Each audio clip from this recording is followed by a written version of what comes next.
Thank you very much. I want to thank the PSC for holding this important public forum and public hearing, and for extending the comment period until mid-August. I've spent a good portion of the last 5 years studying the issues of high-volume hydrofracking, fracking as we call it. And it is important to understand that most, if not all, of the natural gas that would repower this plant would be fracked gas. Fracked not here in New York, but in other states in our country. Over the 5 years I've studied this issue, I have read countless articles, emails, and studies. I have read and listened to both sides of the discussion in meetings, in movies, at rallies, in every conceivable mode of communication. I've been to Pennsylvania twice and hope to make a third trip this fall. It's sort of been like a 5-year teach-in, topped off in the last few weeks by reading most recent state energy plan and the 2030 plan that's been referenced a few times here, the 2030 New York Renewable Plan by Dr. Robert Howarth of Cornell and Dr. Mark Jacobson of Stanford, that would have New York State begin the process of going fully renewable over the next 17 years. My study of all of this fracking has led me to conclude that continuing down the path of fossil fuel energy puts our lives and future generations at unconscionable risk.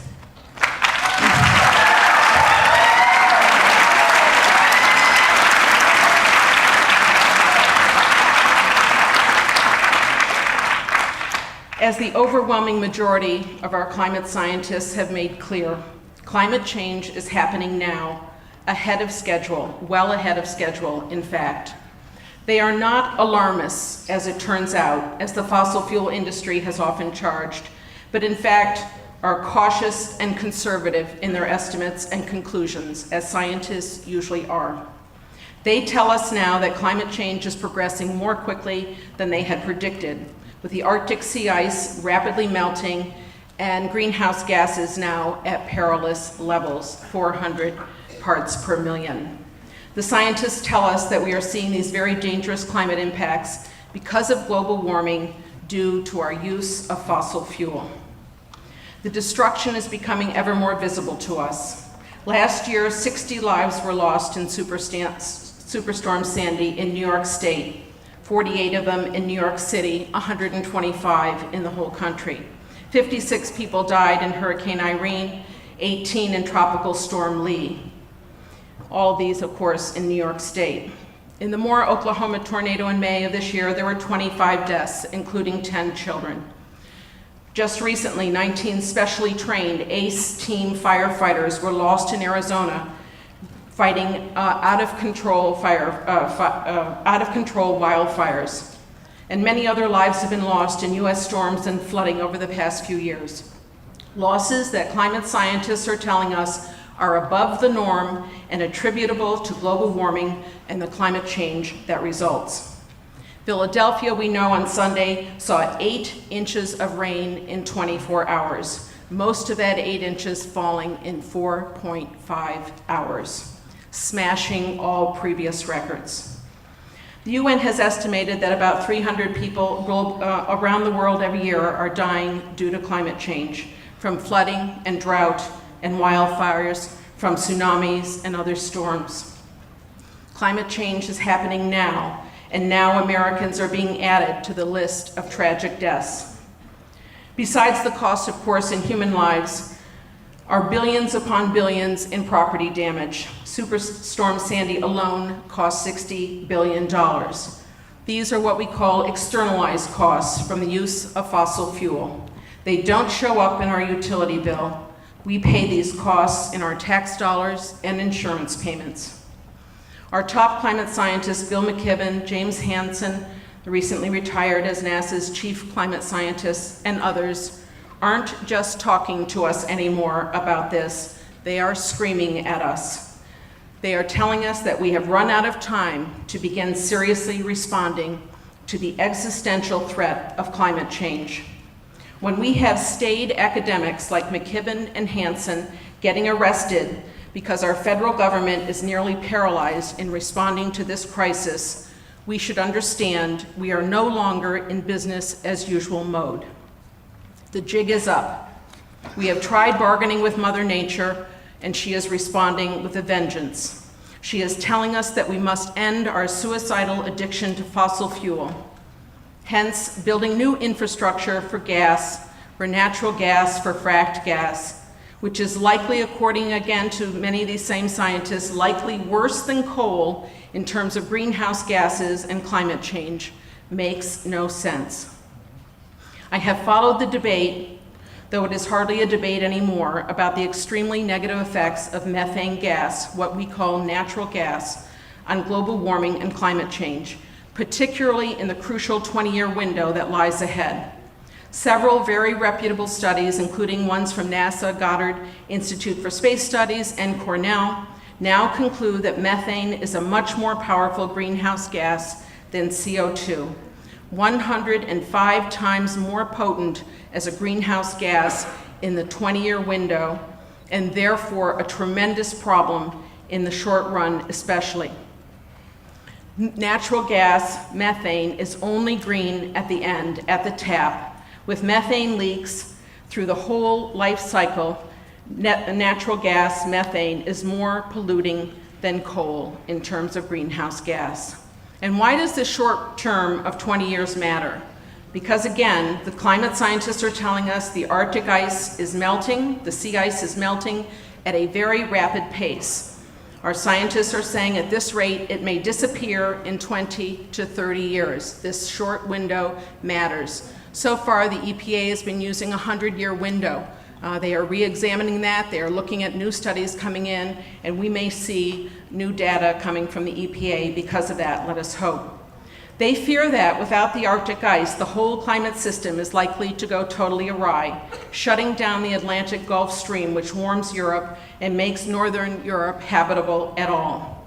We need to be weaning ourselves off methane, that is natural gas, not adding to the demand for it. But does that mean that we should close this local plant? While it is not one of the options currently before the PSC, I strongly urge that we go on pause and do a feasibility study of a renewable biomass power plant in its stead.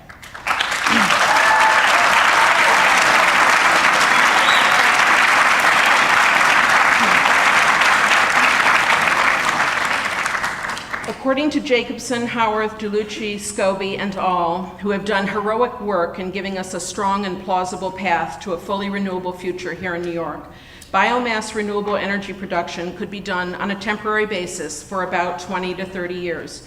It would need to be phased out as renewables are phased in over that period of time.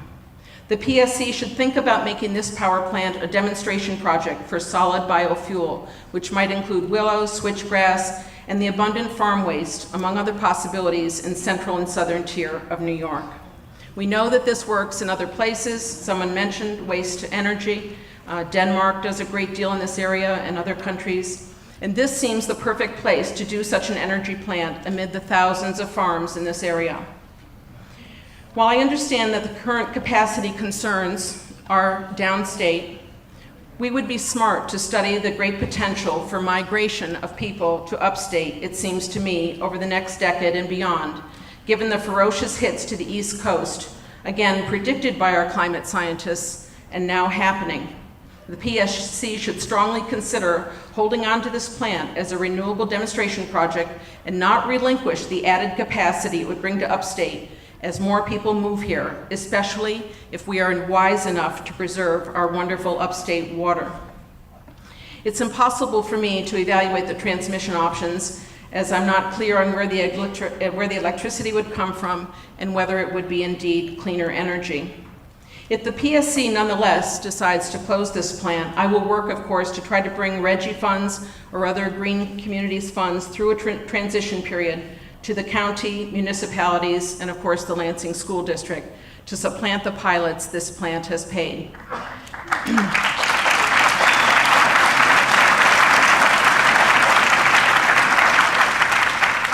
Massachusetts does this with its RGGI funds, and it is my understanding that our Cleaner, Greener Communities funding can be used to support communities as they transition to renewables. I will also continue to work for other green initiatives and green jobs money to retrain workers for a sustainable green economy.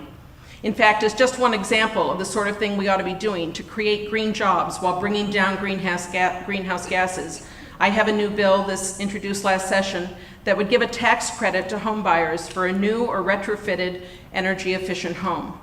It is projected to create 40,000 jobs in the construction industry, for which, of course, we would have to retrain workers.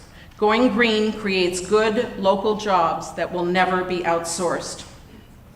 As you listen here tonight,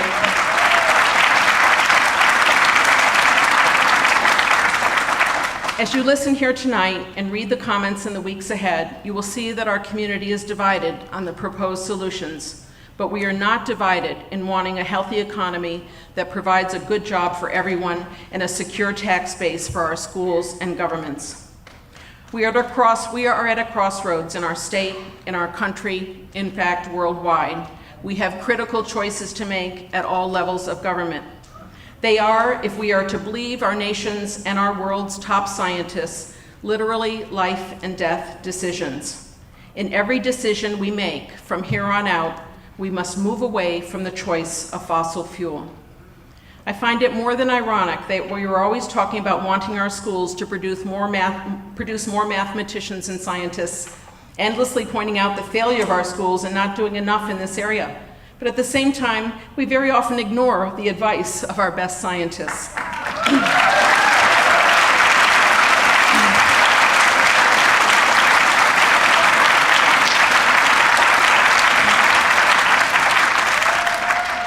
We as a nation are too often putting politics above science and profits, of course, politics and profits above science. We continue to do so at enormous risk, the greatest risk humanity has ever faced. However, here in New York, we have a proud tradition of leading on crucial environmental issues, and we should not slip back from that leadership. In this specific instance, I would ask that the PSC bring us all together around a forward-thinking solution that protects workers, school districts, municipalities, and our ever more fragile environment that sustains us all. Thank you very much.